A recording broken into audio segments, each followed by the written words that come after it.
এবার আর্জেন্টাইন লিগে দেখা গেল দারুণ এক দৃশ্যের এমন এক গোল যেন দেখাই মেলে না সচরাচর। বাইসাইকেল কিকে গোল করলেন, তাও আবার ডি বক্সের বাইরে থেকে। এমন কাজটাই করলেন আর্জেন্টাইন তরুণ উইঙ্গার সান্তিয়াগো মন্টিয়াল। তার একমাত্র গোলে জয় পায় তার দল ইন্ডিপেন্ডেন্ট।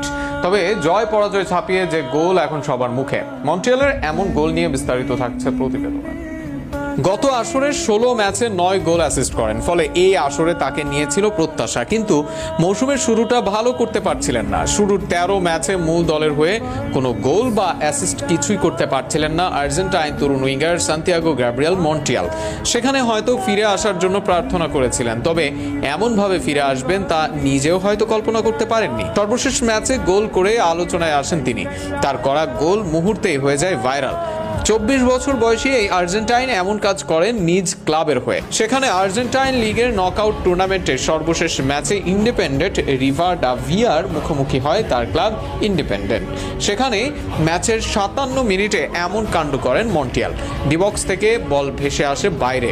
সেখানে ডিবক্সের ভেতর প্রতিপক্ষের মোট 7 জন খেলোয়াড় ছিলেন। এছাড়াও বক্সে প্রস্তুত ছিলেন গোলরক্ষক।